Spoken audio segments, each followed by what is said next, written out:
एक बड़े शहर में कालिया नाम का एक बहुत गरीब भिखारी रहता था। वह पुल के नीचे सोता था और दिन भर भीख मांगता था। उसके कपड़े फटे थे और पैर हमेशा जमीन पर घिसते थे। उसकी जिंदगी में कोई खुशी नहीं थी। कालिया दिन भर भीख मांगता था, लेकिन अक्सर उसे खाली हाथ ही सोना पड़ता था। लोग उसे देखते ही मुंह फेर लेते थे।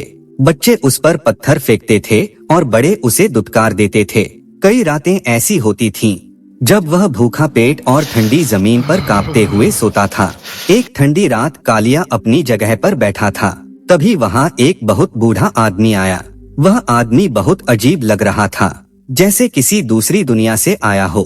उसके हाथ में एक पोटली थी। बूढ़े आदमी ने कालिया को देखा और मुस्कुराया। उसने पोटली से चमकीले पुराने चमड़े के जूते निकाले और कालिया को दिए। बूढ़े ने धीरे से कहा, बेटे, ये जूते तुम्हारी किस्मत बदल देंगे। बस याद रखना, इन्हें पहनकर 2 कदम चलना और फिर कुछ देर रुकना। बस इतना ही कहकर वह बूढ़ा आदमी अचानक भीड़ में गायब हो गया। कालिया ने उन जूतों को छुआ। वे बहुत सुंदर थे, पर उसे लगा कि यह कोई मजाक है।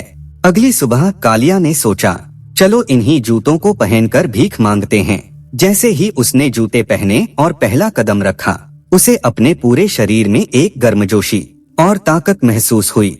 उस दिन लोग उसे पहले से 3 गुना ज्यादा पैसे देने लगे। शाम को उसने जूते उतारे और उन्हें ध्यान से देखा। उसे बूढ़े की बात याद आई, 2 कदम चलना। डरते डरते उसने अगले दिन फिर जूते पहने और पुल के पास धीरे से चलने लगा। पहला कदम वही ताकत और गर्मी, और जैसे ही उसने दूसरा कदम रखा, क्षण एक हल्की सी आवाज आई। कालिया ने नीचे देखा। उसके पैर के पास 2 सोने के सिक्के पड़े थे। उसकी आंखें फटी रह गईं। उसने सिक्कों को उठा लिया।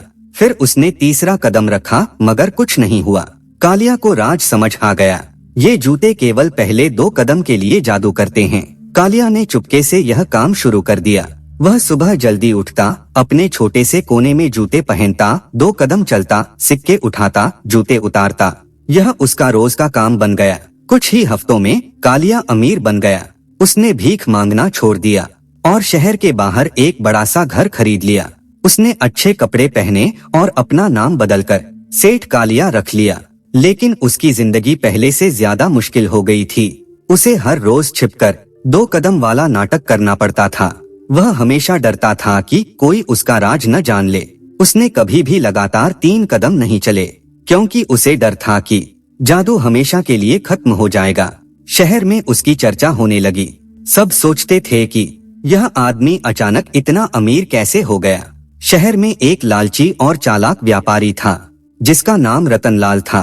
रतनलाल को शक हुआ कि कालिया के पास कोई जादुई खजाना है। रतनलाल वही व्यापारी था जिसने कई लोगों को धोखे से बर्बाद किया था। उसके चेहरे पर मुस्कान थी, लेकिन दिमाग में सिर्फ लालच। वह दोस्ती भी फायदे के लिए करता था और दुश्मनी भी फायदे के लिए। रतनलाल ने कालिया से दोस्ती बढ़ाई। उसने कई बार कालिया के घर में जाकर उसके सामान की तलाशी ली, पर उसे कुछ नहीं मिला। एक बार रतनलाल ने देखा कि कालिया अपने जूतों को बहुत संभाल कर रखता है और उन्हें तकिए के नीचे रखकर सोता है। रतनलाल को लगा, जरूर सारा राज इन्हीं पुराने जूतों में है। रतनलाल ने कालिया के नौकर को बहुत सारा पैसा दिया और उसे कहा कि जब कालिया सो रहा हो तो वह जादुई जूते चुरा लाए। एक रात नौकर ने चोरी से वे चमकीले जूते चुरा लिए और रतनलाल को दे दिए। सुबह जब कालिया उठा और उसने अपने जूते बिस्तर के नीचे नहीं पाए, तो वह शांत रहा। कालिया जानता था कि जिसने मेहनत की आदत सीख ली हो, उसके लिए किसी जादू का खो जाना कोई बड़ा नुकसान नहीं होता। वह थोड़ा दुखी था, पर उसने कोई हंगामा नहीं किया। उधर रतनलाल बहुत खुश था। उसने तुरंत वे जूते पहने। पहला कदम रतनलाल को भी थोड़ी ताकत महसूस हुई। दूसरा कदम उसने ध्यान से नीचे देखा, मगर कुछ नहीं। उसने तेजी से तीसरा, चौथा और 5वां कदम रखा, फिर भी कुछ नहीं हुआ। रतनलाल बहुत गुस्सा हुआ। उसने सोचा, यह तो बेकार के पुराने जूते हैं। कालिया ने जरूर कोई और चाल चली है। गुस्से में आकर रतनलाल ने उन जादुई जूतों को दूर जंगल में फेंक दिया। रतनलाल ने सोचा कि अब कालिया फिर से गरीब हो जाएगा, लेकिन असली कहानी अब शुरू हुई। 1 हफ्ते बाद कालिया ने अपने पैसों से बहुत बड़ा व्यापार शुरू किया।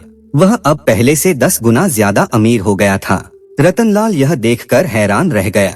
वह तुरंत कालिया के पास भागा और बोला, कालिया सेठ, तुम्हारे जूते तो मैंने फेंक दिए थे, फिर तुम इतने अमीर कैसे हो गए? क्या तुम्हारे पास कोई दूसरा जादुई सामान है? कालिया मुस्कुराया। उसने एक गहरी सांस ली और कहा, रतनलाल, तुम गलती कर रहे हो। वह बूढ़ा आदमी जानता था कि मैं गरीब हूँ, पर मैं आलसी नहीं था।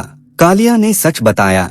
जब मैंने पहली बार जूते पहने और 2 कदम चलकर सोना पाया तो मैं समझ गया कि ये एक मौका है। मैंने रोज हजारों बार वे जूते पहने और उतारे, 2 कदम चला और सोना पाया। मैंने सोना जमा किया, पर मैंने सोना पाकर आराम नहीं किया। मैंने उस सोने को समझदारी से इस्तेमाल किया। मैंने उस पैसे को ऐसे कारोबार में लगाया जो बिना जूतों के भी चलता रहे। रतनलाल, वो जूते तो सिर्फ एक शुरुआत थे। उनका असली जादू यह था कि उन्होंने मुझे मेहनत करने की आदत और पैसे को सही जगह लगाने की समझ दी। जब तुमने वे जूते चुराए, तब तक मेरी मेहनत ही मेरा असली जादू बन चुकी थी। अब मुझे किसी जादुई जूते की जरूरत नहीं है। रतनलाल को अपनी लालच और मूर्खता पर बहुत शर्म आई। वह समझ गया कि असली दौलत किसी जादू से नहीं मिलती, बल्कि मेहनत और बुद्धिमानी से मिलती है। कालिया एक बहुत बड़ा और नेक दिल व्यापारी बन गया और उसने सीखा कि हर चीज को पाने का राज सिर्फ मेहनत और सही फैसले में छिपा होता है। कहते हैं, उसी शहर के बाहर आज भी कभी कभी एक बूढ़ा आदमी मुस्कुराता हुआ लोगों को 2 कदम चलते देखता है। अगर आपको हमारी कहानी पसंद आए तो हमारे चैनल को लाइक करें, कमेंट करें, शेयर करें और हाँ, सब्सक्राइब करना ना भूले। फिर मिलेंगे नई कहानी के साथ। अलविदा।